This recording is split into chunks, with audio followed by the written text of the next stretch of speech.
अस्सलामुअलैकुम दोस्तों, welcome to आइज़स एवरीज new episode. जैसे कि आप लोगों ने वीडियो का टॉपिक देख ही लिया होगा कि आज हम किस बारे में बात करने वाले हैं। तो आज हम बजिस की ब्रीडिंग पर बात करने वाले हैं। तो इसमें जो सारी चीज़ें मतलब जैसे डाइट है, बॉक्स है, मटकी है, या फिर कॉलोनी में ब्रीड करना है, सेपरेट ब्रीड करना है, कितनी बार ब्रीड करते हैं, ये सारी चीज़ें आज हम इस वीडियो में कवर करेंगे। तो सब में पहले बात करते हैं कि बजिस को कॉलोनी में ब्रीड कराना बेहतर है या फिर सेपरेट। तो बहुत से लोगों के मन में ये क्वेश्चन होता है, तो आज सबसे पहले उसी बारे में बात करते हैं।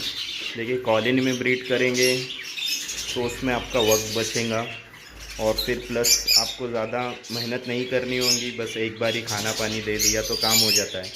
और फिर अगर सेपरेट ब्रीडिंग करेंगे तो फिर आपको हर पेड़ के लिए अलग से सब कुछ करना पड़ेगा। हर पेड़ के लिए अलग से पानी, फिर यानी उसको सॉफ्ट फूड अलग से देना पड़ेगा, उसके खाने का अलग से करना पड़ेगा। ये सारी चीज़ें आती है सेपरेट और कॉलोनी में। सेपरेट केजेस में आपका वक्त ज़्यादा लगेगा, मेहनत ज़्यादा लगेगी, लेकिन रिज़ल्ट आपको अच्छा मिलेगा। और कॉलोनी ब्रीडिंग में आपका वक्त कम जाएगा, मेहनत कम लगेगी, रिज़ल्ट भी आपको अच्छा मिलेगा, लेकिन सेपरेट के मुकाबले में थोड़ा कम मिलेगा। क्योंकि कॉलोनीज़ में जैसे कि आप सब लोगों को पता ही है, कॉलोनीज़ में फ़ाइट्स वगैरह बजिस की बहुत होती है मटकी और बॉक्स को लेकर। इसमें मॉर्टिलिटी का इशू भी बहुत होता है, बच्चे मर भी बहुत सारे जाते हैं और फीमेल्स भी मर जाती है अक्सर झगड़ों की वजह से। तो इसलिए मेरे व्यू से तो आप अगर कॉलोनी में ब्रीड कराना चाहते हैं तो कम से कम पेड़ रखें। जैसे एक कॉलोनी बना दी 5x5 की, तो उसमें कम से कम 5 या ज़्यादा से ज़्यादा 10 पेड़ रखें। और फिर बॉक्स या मटकी दूर दूर लगाए, ये सब सारी चीज़ें कॉलोनी की। और सेपरेट अगर आप ब्रीडिंग लेते हैं तो फिर सेपरेट में आपको कम से कम एक पेड़ के लिए 1.5x1 का केज होना चाहिए, जिसको आप बाहर से बॉक्स या फिर मटकी लगा सके। जो भी आपको मतलब सही लगता हो, आपके पैर को सही लगता हो, इस हिसाब से आप कर सकते हैं। ये बातें हो गई कॉलोनी और सेपरेट केजेस की। तो फिर इसके बाद हम आगे बात करते हैं बजिस के एज की, कि किस एज में बर्ड सही तरीके से ब्रीड करने के लिए तैयार हो जाता है, किस एज में बर्ड एडल्ट हो जाता है।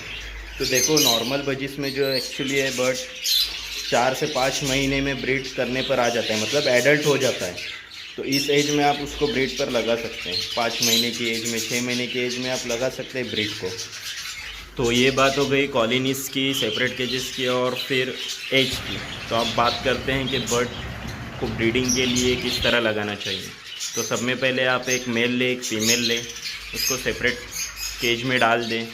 कुछ दिन के लिए ऐसे ही लगाएं, बॉक्स या मटकी न लगाएं, उनकी अच्छे से बॉन्डिंग हो जाने दें, पेयरिंग हो जाने दें। और जब आपको लगता है कि इनकी पेयरिंग हो जाती है तो फिर आप बॉक्स या मटकी जो भी हो उसे लगा दें।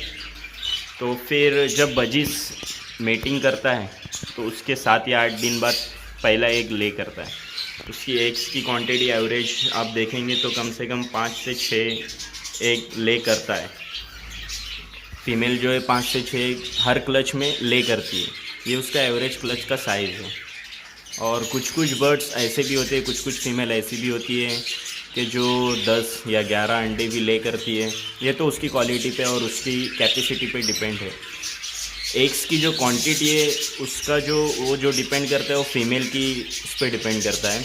और जो उसकी फर्टिलिटी का जो डिपेंड करता है वो मेल पे डिपेंड करता है कि मेल आपका कितना अच्छा है। तो ये सारी चीज़ें उस पर डिपेंड करती है। और जब बजिस आपका फीमेल जब फर्स्ट एग ले करके, तो उसके ठीक 18 से 21 दिन के बाद वो फर्स्ट एग हैच होता है। और फिर 2-2 दिन के इंटरवल के बाद एक हैच होते जाता है। तो 4 या 5 बच्चे, जितने भी बच्चे निकलते हैं, फिर वो कम से कम 40 दिन बॉक्स या मटकी में रहते हैं। इसके बाद वो सेल्फ हो जाते हैं। तो इस तरह आपका एक क्लच होता है। और फिर अब इनकी बात करते हैं कि इनको डाइट क्या दी जाए। तो बजिस के लिए जो डाइट है, आप इनको मिक्सिड भी दे सकते हैं या फिर सिर्फ कंगनी या जो राला बोलते हैं, फॉक्सटेल मिलेट, ये भी दे सकते हैं। और मिक्सिड भी दे सकते हैं। मिक्सिड भी मैं अभी आपको बताता हूँ। मैं जो अपनी बजिस के लिए मिक्सिड यूज़ करता हूँ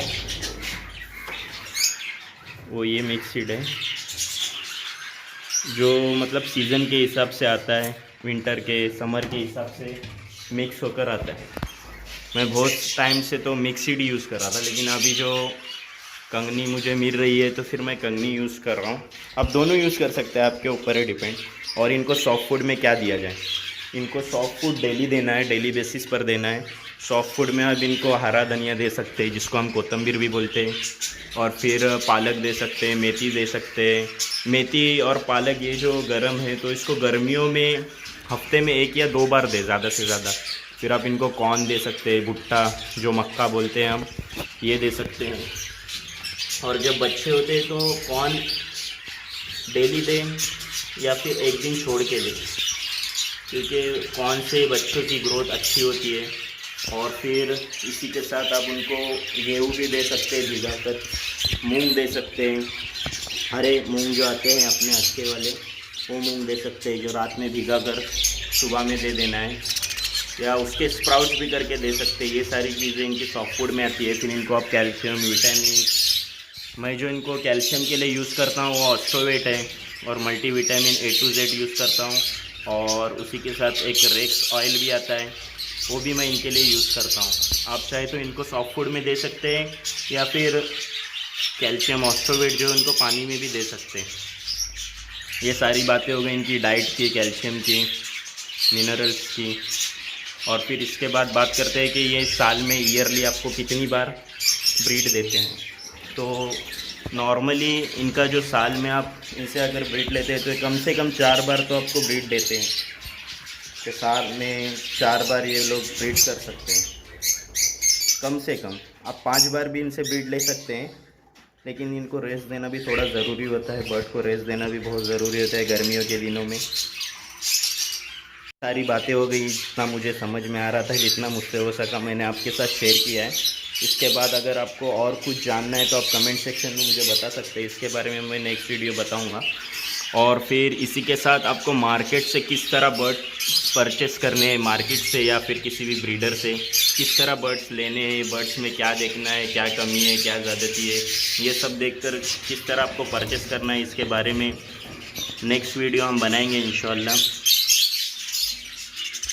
तो चलिए, यहाँ तक अगर आपने वीडियो को देख लिया है तो एक लाइक भी कर दे, और अपने फ्रेंड्स के साथ शेयर करें, वीडियो को सब्सक्राइब करें।